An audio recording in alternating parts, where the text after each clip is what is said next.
Want to come over to my place? Those were the words that started it all between the girl and me. She really looked like she was just sleeping. It had been a while since I last saw my sister quietly closing her eyes, not laughing, not crying, just sleeping in the cold coffin. Seeing her like that, the word passed away vaguely crossed my mind, but she didn't look dead at all. Her expression was so peaceful it felt unreal. She was still so young, someone murmured sadly. My sister was in her mid-30s. After a period of overwork and irregular living, she suffered a stroke. Her life should have had much more ahead of it. There must have been so many things she wanted to do, and she must have regretted it the most. What will become of Melanie? Someone's words shifted my gaze to a certain direction. In the dimmest corner of the funeral home, a girl was holding my sister's portrait dearly. That was Melanie, my sister's only daughter. My sister married young and had a child, but her happy marital life didn't last long, and she soon divorced. Is she going to be okay on her own? Back then, our parents were very concerned about her, suggesting she should come back home because of her job and the child from her former husband. Yet she declined with a smile. I'm fine, leave it to me. Even now, thinking back, that line was very much like her. She was exceptionally responsible and family-oriented. That's probably why she said that, not wanting to trouble our parents.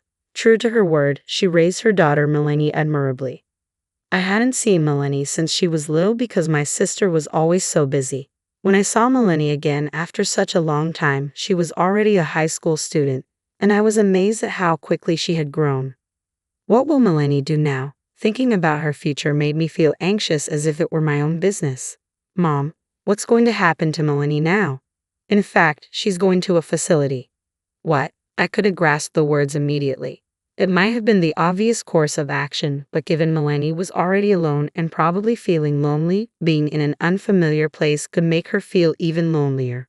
She must have cried a lot. Her eyes were red and swollen, her slender body shaking slightly as she hugged my sister's portrait tightly. Seeing Melanie and my sister's smiling face in the portrait made me want to help her, and before I knew it, I was walking towards her. What are you doing, Carl? I heard my mother's voice calling me, but I couldn't pay attention. Melanie, I stopped in front of her and called her name. She slowly looked up and stared back at me. Carl, she said, her voice trembling as if she were about to break. I bent down to meet her gaze and spoke gently. Melanie, if you want, would you like to come to my place? Really? Hearing my words, her eyes widened. Carl, what are you saying? My mother hurried over and grabbed my shoulder. I reassured her and continued, if you really want to go to a facility, then that's fine. But if not, come stay with me. While saying that, I suddenly remembered my sister's dazzling smile that I had seen since I was young. I wanted to protect this girl for my dearly beloved sister's sake. Melanie was staring at my outstretched hand, hesitating. I waited, not rushing her, letting her make the choice. Yes, I'll go, she said, looking at me with a determined gaze as she gently placed her hand in mine. If Mom could see this, she'd definitely cry. Yeah, I think so too. After that, we convinced my mother and the relatives, and I went back to my house with Melanie. As soon as we entered the room, Melanie sighed with a look of disbelief, glancing around my room. It's fair to say it wasn't in the cleanest state. I should have made time to tidy up before bringing her here. I've always been bad at organizing, something my sister used to give me a hard time about, and it brought back those memories. Really, you don't care about it. Never changed since the old days. A voice that sounded like my sister's echoed in my head, and I could even see her disapproving look, which made me smile. As I saw Melanie's face, thinking how much they were like mother and daughter, she said, Carl, don't just stand there. Let's clean up. At that moment, Melanie handed me a trash bag, and I took it, snapping out of my reverie. Right, let's get to it. After about 30 minutes of cleaning together, the room, having been a mess, was quickly tidied up. Then we decided to have a late dinner. Opting for simplicity, we ate the junk food I bought on the way home, which Melanie seemed to enjoy, having not eaten it in a while. So what should we think about beginning this new life? Can you commute to school from here? It's just a different bus route, so I can commute. I was worried that bringing her here on our whim might inconvenience her, but knowing that eased my concerns. Besides getting a new bus pass, the real challenge starts now. Is there something wrong? Melanie swallowed nervously, showing an anxious face. It's about cooking. Cooking. She didn't seem to understand at first, so I made sure to clarify.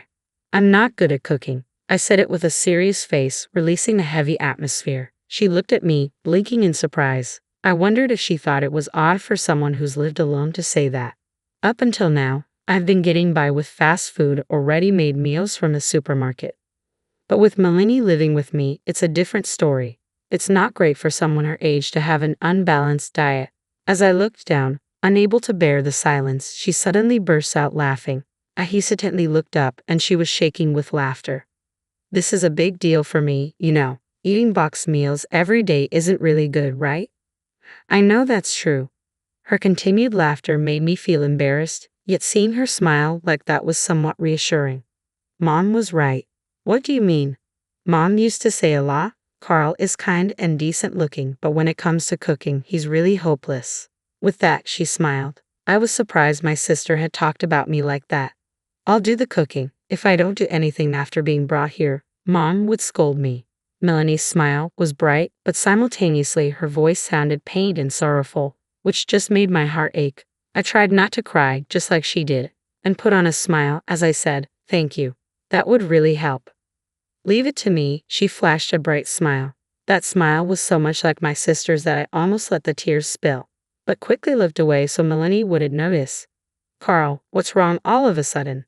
"No, it's nothing, just got something in my eyes." If I started crying now, I'd only make her worry unnecessarily. Plus, she's been putting on a brave face with a smile since the funeral, not shedding any tears. I needed to be strong too, I thought. After that, the days went surprisingly smoothly.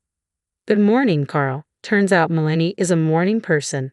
By the time I got up, she had already made breakfast and sandwiches for lunch, which really surprised me at first. Moreover, her every dish was delicious. She had learned from her mother since she was a kid. "You're not a morning person, just like Mom." "I always used to get up early," I bragged, trying to seem like a good uncle in front of my niece. Actually, not always, but I wanted to impress her a bit. Melanie was not only good at cooking but seemed to be skilled in all household chores, teaching me various things on days off. "Sort the laundry by colors to prevent color transfer," she instructed. Trying not to laugh at her slightly proud posture, I responded, "Yes, Teacher Melanie."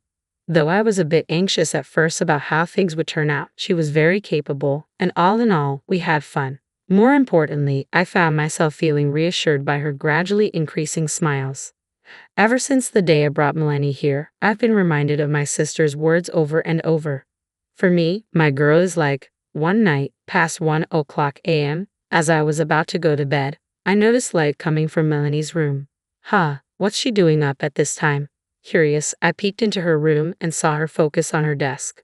She was oblivious to my presence. Right, she's a high school senior in the midst of choosing and preparing for college. According to what my mother told me, her grades are among the top in her class. Despite that, she always helps out around the house. Maybe I've been making her worry unnecessarily. That's when an idea struck me. Okay, this is it. It's Melanie who's working hard, and it will be her who faces the outcome, not me. There's not much I can do for her, but that's exactly why there are things I can do. Ouch! Hot water splashed onto my fingertip, the sound echoing in the quiet kitchen. Phew, did Melanie hear that? For a moment, I tensed and expected a reaction, but there was silence. I breathed a sigh of relief. All right, this is good. Later, I visited her room again. After knocking softly a few times, I slowly opened the door. Melanie, startled by the sound, turned around with a jerk. "What's up?" Seeing the study notes filled with dense text on her desk, I could tell how hard she's been working. "May I come in?" "Sure." Given she's a teenager, I asked for permission before stepping into her room, then offered her the tray I was holding. "I remember your mom mentioned you like hot chocolate, so here." Melanie took the tray, her eyes lighting up at the sight of the hot chocolate and hot dog, her face breaking into a happy smile. "Hot chocolate and hot dog, that's an odd combo, right?" "Yeah. But that's all I could make, and I thought it'd be just right for a late-night snack. You like ketchup, right?" I added so much the hot dog was drenched. The hot dog was simple, but I prepared it with all the love I could muster. "Thank you. I'm really happy." "This is nothing. Just make sure you don't stay up too late for tomorrow." "Yes, got it." I smiled kindly at her and quietly closed the door behind me. "By the way, how's living with your niece going?" During lunch at the company cafeteria, my coworker Charles, seeing the sandwich Melanie had prepared for me, asked with keen interest. It's going well. She seems busy with her studies lately. Since that day, the light in Melanie's room has often stayed on late into the night. She must be in the critical phase of her exam preparation. I've been quietly rooting for her. Last time I asked, she was about elementary school age, but now she's already that old. But really, it's amazing. It hasn't been long since her mom passed away, and yet she's teaching you household chores as well as cooking for you. She's really mature. I think that's right, I thought to myself. I hadn't realized how capable Melanie was until we started living together. When I saw her at the funeral after a long time, her eyes were red and swollen. She must have cried a lot. But since we started living together, I haven't seen her cry even once. Lately, I've been seeing her smile more. She must be trying her best to get through this in her own way. Maybe I'll buy a cake on the way home today. Wow, you sound just like an uncle. Cut it out. I am Melanie's uncle after all. I've been busy with work and I haven't even been able to properly prepare a midnight snack for her. I feel like I haven't done anything for her. I remember she said she had an important presentation today. Maybe I should get her a little something as a way to say good job. There's a small cake shop near the grocery store, and once when we passed by, I did miss Melanie murmuring, "That looks delicious," as she looked at the cakes in the window. I also noticed she was particularly eyeing the chocolate cakes. After work, I hurried to the cake shop and bought various types of chocolate cakes. Looking at the white box, I couldn't help but smile, thinking of how much she would enjoy them. I wondered how Melanie would react. Imagining her smile, I hurried home. "I'm home," I called out, but nobody responded. The usual greeting wasn't there. What's going on? I walked down the hall and noticed a faint light coming from Melanie's room. Maybe she was concentrating on her studies, holed up in her room. I moved slowly towards it, feeling somehow that I needed to be quiet, though it was my own house. With each step closer, faint voices reached my ears, growing louder until I realized it was the sound of crying. My heart clenched. Had Melanie been crying alone in her room the whole time? I believed she was doing so well. I chose to watch over her from afar, believing in her strength. I'm right here for her, but what am I doing? I slowly grasped the doorknob and said, "Melanie, I'm coming in, okay?" As I opened the door, Melanie turned around quickly, surprise written all over her face. Tears were rolling down her cheeks.